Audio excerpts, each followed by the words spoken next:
నమస్తే అందరికీ. ఈరోజు మద్దూరు మండలానికి చెందిన రాములు అనే వ్యక్తి దేవాదాయ శాఖకు చెందిన భూములను వేలం వేస్తుండగా అక్కడ బీజేపీ నాయకులు అడ్డుకున్నారంటూ ఆయన ఆవేదన వ్యక్తం చేస్తూ కొన్ని విషయాలను ఆయన చెప్పడం జరిగింది. ఆ విషయాలు ఏంటో మనం తెలుసుకుందాం. అయితే దీనికి పరిష్కార మార్గం స్థానిక జుక్కల్ ఎమ్మెల్యే తోట లక్ష్మీకాంతారావు పరిష్కరించే దిశగా అడుగులు వేయాలని ఆయన కోరుతున్నారు. నమస్కారం.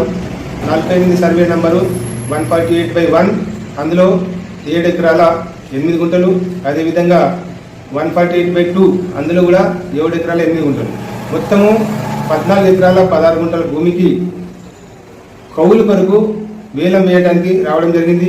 దీనికి సంబంధించి ప్రాసెస్ అంతకు ముందు రోజు అక్కడ దండోర వేశారు.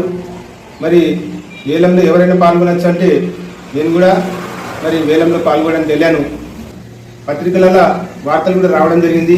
ఏంటంటే ఆలయ భూముల కౌలు వేలం పాట వాయిదా అని స్థలంలో ఉన్న కాబట్టి మరి ఏం జరిగింది, మన లక్ష్మీకాంతారావు గారు ప్రస్తుతం ఎమ్మెల్యేగా ఉన్నారు. అతను ప్రతి విషయం మీద ప్రతిరోజు వీలున్నప్పుడల్లా మరి ఒక నియోజకవర్గానికి టైం ఇస్తూ ఏ సమస్య ఉన్నా మరి ఒక నంబర్ ఇవ్వడం జరిగింది. ఆ నంబర్కు కాల్ చేసి మరి తన దృష్టికి తీసుకురావాలని చెప్పడం జరిగింది.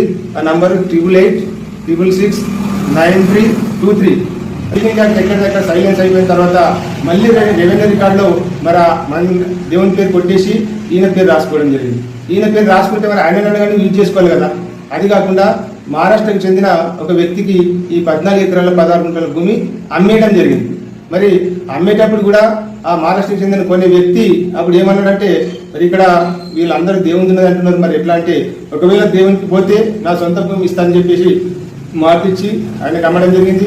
ఈ విషయం కొనే వ్యక్తికి కూడా తెలుసు, అమ్మే వ్యక్తికి కూడా తెలుసు, అందరికీ తెలుసు. అయితే ఇప్పుడు ప్రస్తుతం ఆయన అమ్మిన తర్వాత ఆయన పేరు మీద ఉండే తర్వాత ఈ భూమి ఈ ఎండోమెంట్ మందిర్ అని చెప్పేసి ప్రస్తుత రికార్డులా హనుమాన్ మందిర్ పేరుతో ఉన్నది. మరి అక్కడికి ఒకవేళ రావాలా ఎవరంటే ఆ ఎవరైతే కొనుగోలు చేసిన వ్యక్తి ఉన్నాడు అతను వచ్చి సార్ మరి నేనైతే దేశం దగ్గర తీసుకున్న ఈ భూమి మరి ఇది మీరు మాది అని వేలం చేస్తున్నారు, మరి రికార్డు మీ పేరు మీద అంటున్నారు, మరి నా పరిస్థితి ఏంటని ఆయన రావాలి. కానీ నేను ఆల్రెడీ అమ్ముకొని ఈ భూమి ఇప్పటికి కూడా కొంతమందికి ఎంబడి పెట్టుకొని గుండాలకు వాళ్ళకు మరి ఆ భూమిలో మరి సాగు చేస్తూ వచ్చిన అధికారులను బెదిరిస్తూ ఎవరైనా గ్రామానికి చెందిన వాళ్ళు ఇది ఎట్లా అంటే వాళ్ళకు కూడా బెదిరిస్తున్నారు. కాబట్టి వాళ్ళు అధికారులు మళ్ళా ఇంకో తారీఖున వేలం చేస్తామని చెప్పడం జరిగింది. అయితే నేను మా మద్దూరులో కూడా లక్ష్మీనారాయణ మందిర్కి సంబంధించి భూమి ఇదే రకంగా పూజారి అనుకొని మా ఊరిలో ఉన్న దొంగలే మరి కొనుగోలు చేస్తే మేమందరము ఊరిలో ఒకటై 14 ఎకరాల భూమి మా లక్ష్మీనారాయణ మందిర్కు మరి అయ్యేటట్టు చేసినాము. రెండవది, నేను ఈ వీడియో మన ఎమ్మెల్యే గారికి పంపడం కారణం ఏంటంటే అన్నగారు ఇది ఒక్కటే కాదు, ప్రతి ఊళ్ళో దేవుని భూములు దేవుని పేరు చెప్పి ఈ పూజారులు ఈ బామలు వాడుకుంటున్నారు. దయచేసి మీరు మీ హయాంలో న్యాయం చేస్తారని నేను కోరుకుంటున్నా. ఎందుకంటే మన ఇప్పుడు ప్రస్తుతం గొల్లి మండలం ఉన్నది, మదనిపర్ గారి విలేజ్.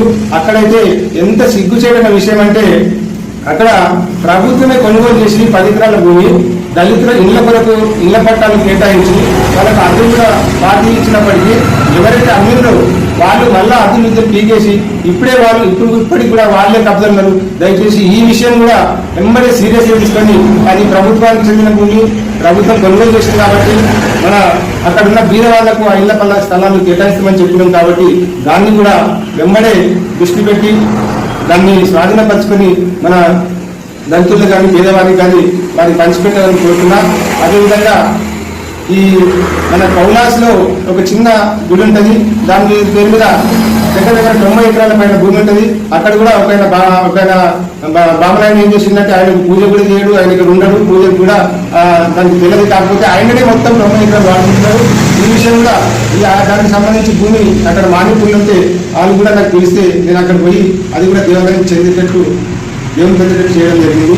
అక్కడ ఎవరైతే నిన్న వేలం వేయకుండా అడ్డుకున్నారో మరి ఈ విధంగా బెదిరించిండ్రు వాళ్ళకి సంబంధం లేదు ఆ వ్యక్తులకు. దీన్ని ప్రభుత్వ కార్యక్రమం ఇది, దీనికి అడ్డుకున్నారు కాబట్టి వాళ్ళ మీద దేవాదాయ శాఖ వారు మరి వీడియో కూడా తీయడం జరిగింది. ఆ వీడియోలో ఎవరైతే ఉన్నారో వాళ్ళ మీద కఠినమైన చర్య తీసుకొని వాళ్ళకి జైలుకు పంపించి మరి అది ఏదైతే భూమి ఉన్నదో దేవునికి చెందేటట్లు చేయగలరని మేము కోరుతున్నాము.